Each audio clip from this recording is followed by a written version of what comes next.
Hi guys, welcome to another Keeping It Real with Rob and Ning. Ning, this is a highlight episode. I love highlight episodes. Yeah. And on this particular one, we're going to be talking about people selling for different reasons and finding just some beautiful properties. Right. So bakit po namin ginagawa ang highlights? So namimili po tayo ng mga tatlong magagandang kwento na kapupulutan po natin ng aral, and ang i-highlight po natin ay yung mga istorya ng mga taong nagbenta ng property, kagaya ng sinasabi ni Rob, because of different reasons.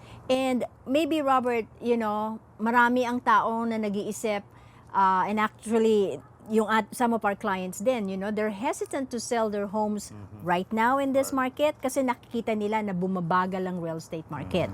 Yeah. No, that's true. I mean, sometimes when rates are going up, people freeze up. Yeah. But really, you should look at that end sort of result, the next step.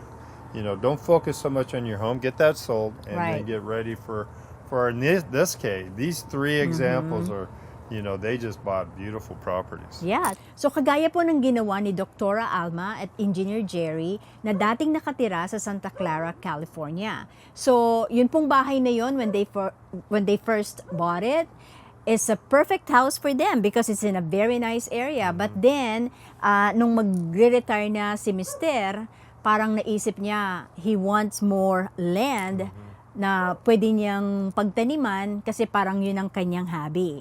So, panoorin po natin kung ano ang naging ending ng kwento nila. Pagkaraan ng higit sa isang dekadang paninirahan sa kanilang bahay sa Santa Clara, California, napagpasyahan ng mag-asawang Dr. Alma at Engineer Gerry na panahon na para ibenta ito at maghanap ng bagong tirahan. Actually, we loved that place in a way because it was near everything. But it was too small. That house was really cramped and it didn't have much of a backyard. The other reason why we wanted to look for another house was for my mom. We've decided to stay with us for good. We look at several houses nearby, Santa Clara, San Jose, but of course, everybody knows the Bay Area has ridiculously priced houses. Pero hindi lang presyo ng bahay ang pinag-uusapan natin dito. Ang dami-dami naming gustong parang criteria kung anong gusto namin hahanapin na bagong bahay. Yung merong malaking backyard, yung merong space for my mother, hindi masyadong malayo sa trabaho. Sa dami ng mga tanong at di kasiguraduhan, sila ay sumangguni sa dalawang expert na napapanood nila sa TFC, sina Rob and Ning.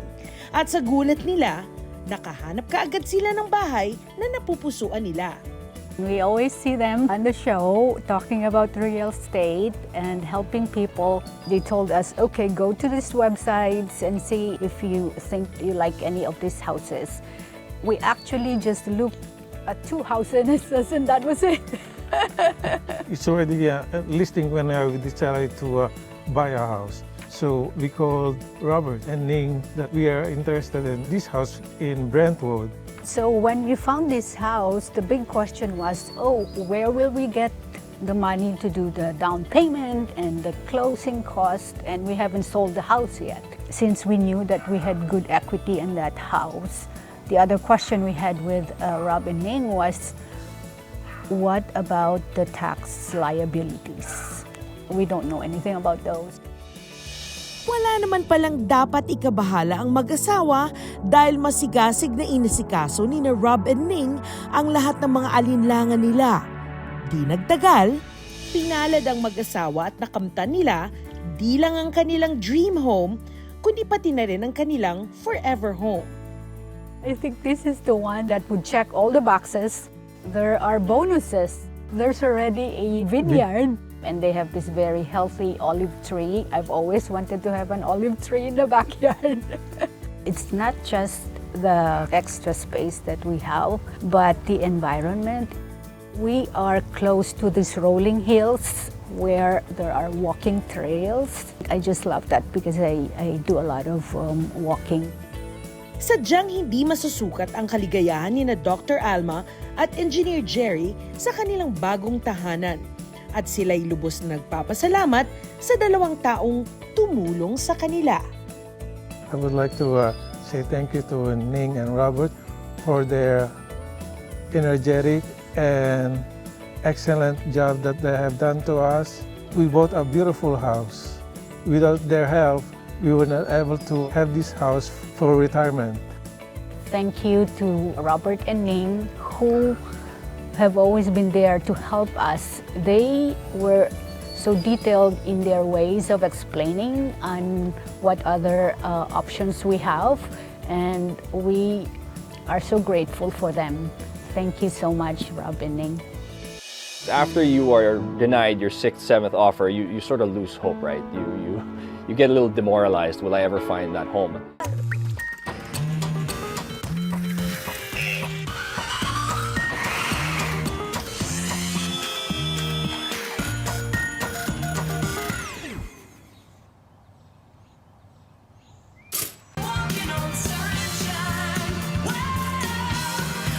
Use the QR code on your screen to ask about no upfront cost solar. Or text the keyword Rob and Ning to 888-807-1119. For over 15 years now, Rob and Ning have been helping people across the USA with their home, money, and retirement problems. The results can be life-changing. It's all about setting a goal, strategizing a plan, and doing it right. They're ready, they're reliable, they're real, and they can help in all 50 states. Call 888-860-9530 or visit their website.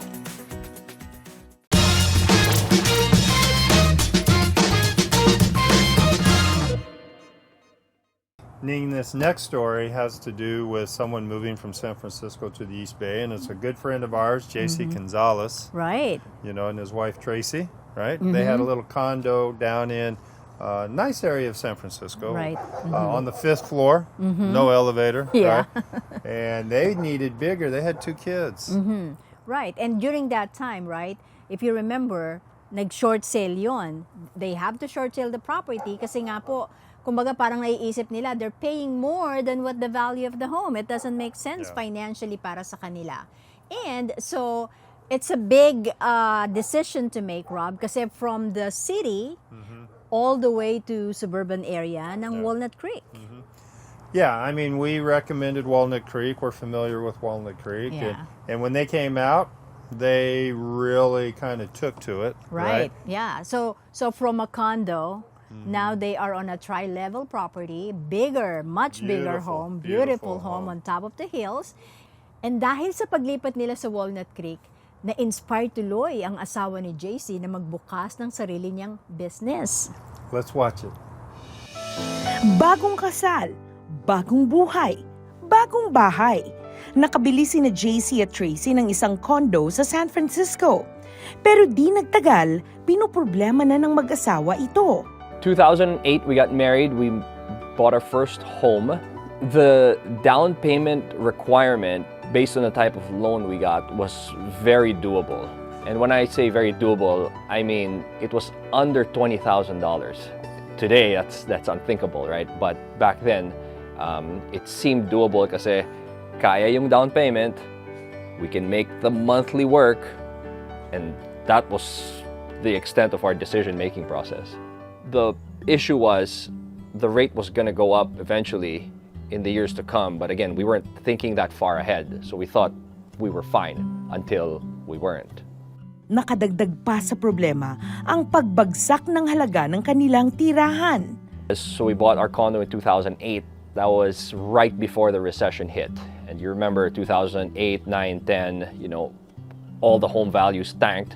Yung value ng bahay namin mas mababa kesa sa mortgage na binabayaran namin monthly. And the numbers started to not make sense anymore. And by the time 2012 rolled around, we already had 2 kids. One was an infant, and a 2-bedroom apartment just wasn't doing it for us. That, coupled with the fact that home values were tanking, our mortgage was about to go up. It was not a good situation. Buti na lang, abot kamay lang kay JC ang tulong na hinahanap niya. I was very fortunate that, Adobo Nation was still around and we had a real estate segment. I was lucky that Rob and Ning were there to kind of give us some options. And as we talked about further, we realized, we really need the help of a realtor to get us out of this, because we're not going to get out of this on our own. Like back then, I didn't even really know that short selling was an option for us. But then they explained to us why we had to do it, and it made sense. It was painful, but it's what had to be done. So selling your house and buying a new house at the same time is a tricky situation, right? So it was very important for us to seal the deal with the new house before we short sold our old property, because once you short sell, your credit, as you know, takes a bad hit. And if we short sold first, it'll be harder for us to find a new house. So Rob and Ning advised us that is how the timetable should work. May nahanap silang bahay na malapit lang sa pinagtatrabahuan. Abot kaya ang halaga at may sapat na espasyo para sa kanilang lumalaking pamilya. Luckily, we were able to find a property we like. Rob and Ning helped us with different listings. We made 6 or 7 offers. All of them were denied. After you are denied your 6th, 7th offer, you sort of lose hope, right? You get a little demoralized. Will I ever find that home? When we found this one, I remember we made an offer on a Saturday. This was the Saturday after the open house. And Rob said, when we make this offer, let's put a midnight deadline on it. I was like, why would you do that? That sounds weird. And he said, because they didn't get an offer the week before when they had an open house and no offers came in. And of course, this is 2012, so the market was not as crazy as it is today. But Rob saw that there was some leverage we could use because they didn't get offers the first time around. So the second weekend that came around, he said, okay, here's your offer. If you don't accept this by midnight, the deal's off.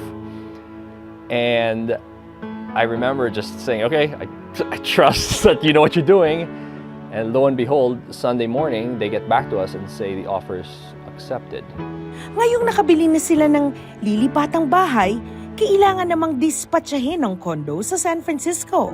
It wasn't all like happy times, right? There's going to be some stress when you go through a process like this. And the biggest stress for us was having 2 mortgages and thinking potentially how long will these two mortgages last, because it's all contingent about finding a new house and closing the short sale. So we were hesitant to do the short sale. Very hesitant, because we would lose money. Like, who wants to lose money? And why will I sell this for less than what I paid for?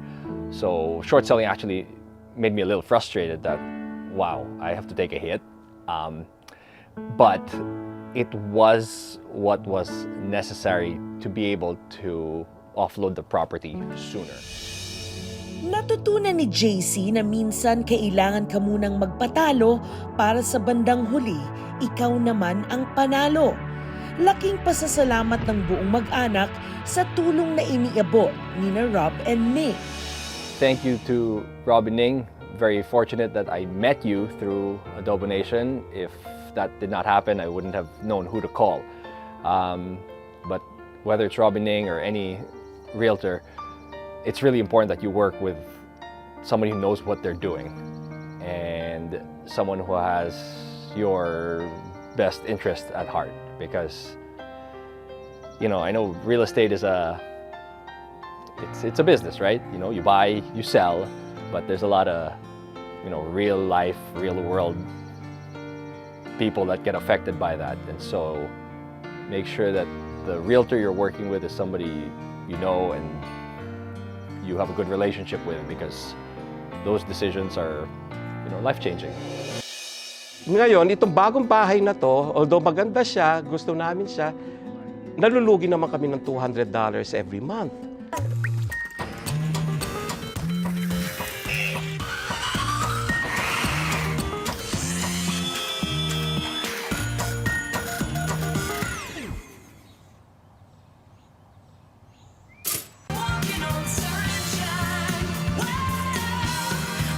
Use the QR code on your screen to ask about no upfront cost solar.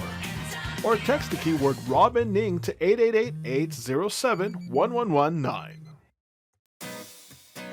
For over 15 years now, Rob and Ning have been helping people across the USA with their home, money, and retirement problems. The results can be life-changing. It's all about setting a goal, strategizing a plan, and doing it right. They're ready, they're reliable, they're real, and they can help in all 50 states. Call 888-860-9530 or visit their website.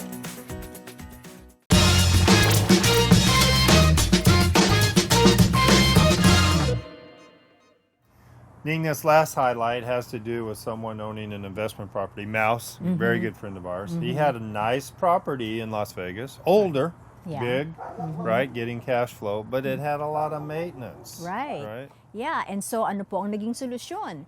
Noong lumaki na po yung equity ng property na yon, he decided to sell and buy a brand new home. Yeah, and you know, you move from where you got maintenance bills like every quarter to a brand new home where you might, you know, you get a, first off, you get a builder's warranty, right? So certain things just get taken care of, right? With a home warranty, right? So those things kind of go away, those headaches. Right. So initially po, si Mouse is hesitant to do the 1031 exchange because he will go back to pre-qualification process and all the timelines. Pero nung mag-decision siya to go for it, hindi po siya nag-regret in doing it. In fact, he's very happy. Panoorin po natin. This whole investment thing started with me, my sister, my brother, and my dad. And we put in $5,000 each. So we had $20,000 and we bought this really small apartment in San Ramon. At some point, parang give up na yung isang kapatid ko kasi we kept making mistakes. It was just one mistake after another. From that initial investment, Mouse and his partner sold 2 properties, each time paying capital gains tax. Their third investment, a brand new property in Brentwood, California, quickly became problematic. Ngayon, itong bagong bahay na to, although maganda siya, gusto namin siya, nalulugi naman kami ng $200 every month. So, at this point, parang I have been the writer and producer of Rob and Ning for a few years na. And of course, through them, I have learned a few things about real estate. I knew I had to do something. It was wrong to hold on to this one house because nalulugi kami ng $200 a month. And that's when they said, why don't you move to Vegas? Rob and Ning have always believed in Las Vegas as a solid market for investors.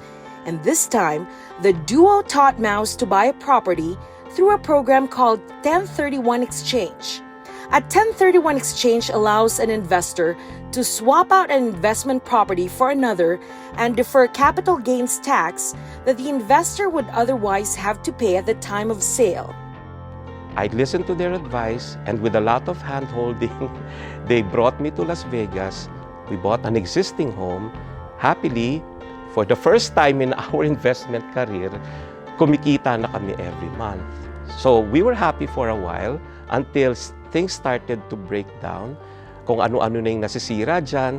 So tumakbo na naman ako kina Rob and Ning. Sinabi ko, what do I do with this house? It's 20 plus years old and kung ano-ano na yung nasisira. So they did some pencil pushing and they realized na parang, now I have enough money to actually invest on a new home. Tamang-tama, in North Las Vegas, there was a lot of construction going on.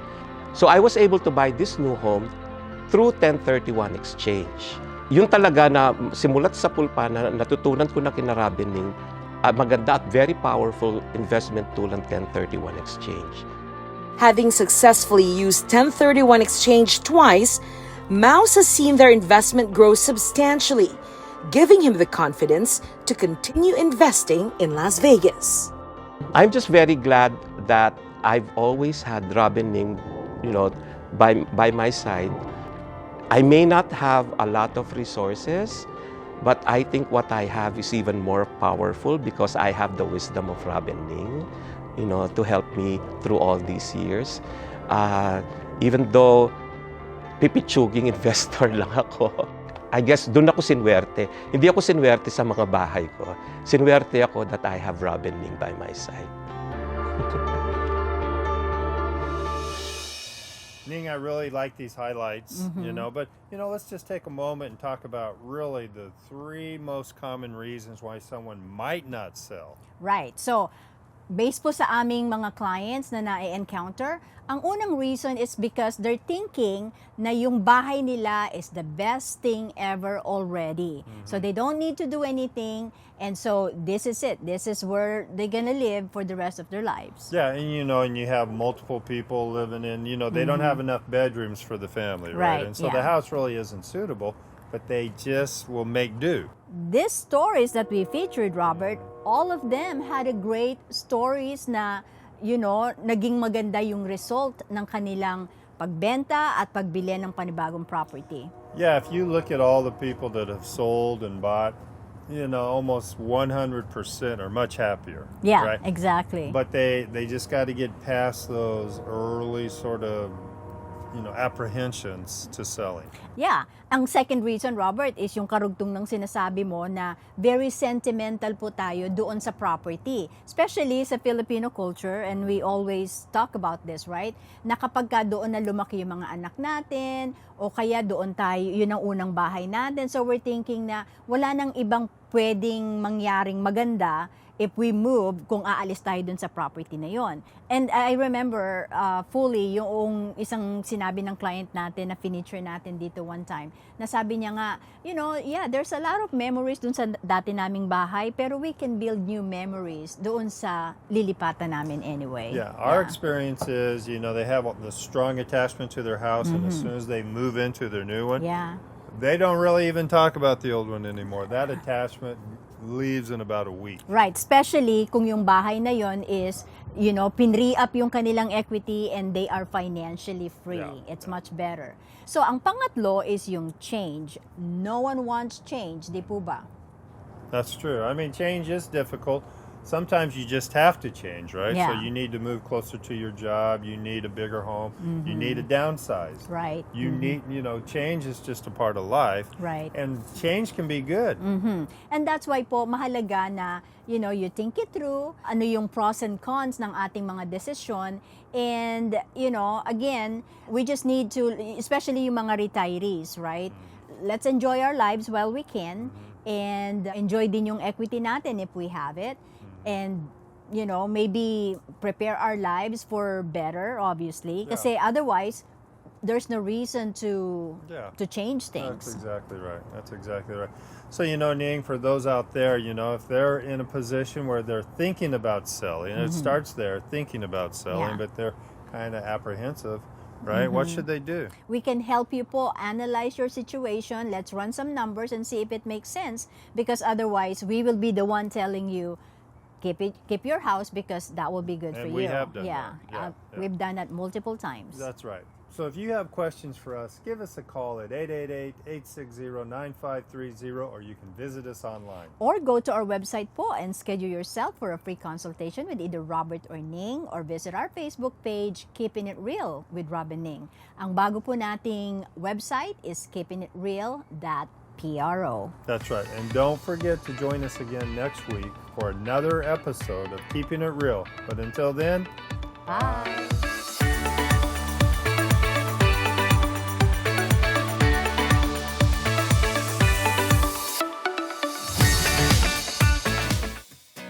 For over 15 years now, Rob and Ning have been helping people across the USA with their home, money, and retirement problems.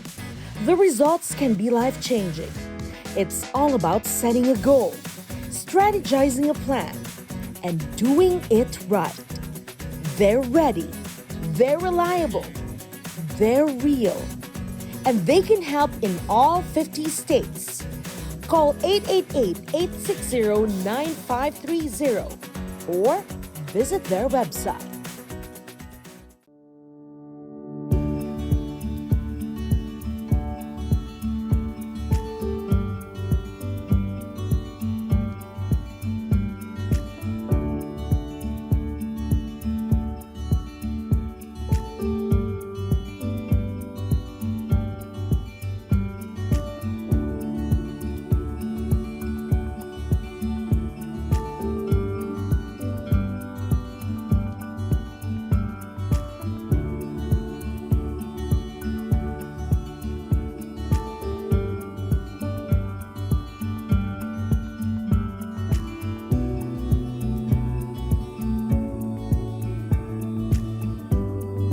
Save up to 50% on your electric bill with Sunrun. Use the QR code on your screen to ask about no upfront cost solar. Or text the keyword Rob and Ning to 888-807-1119.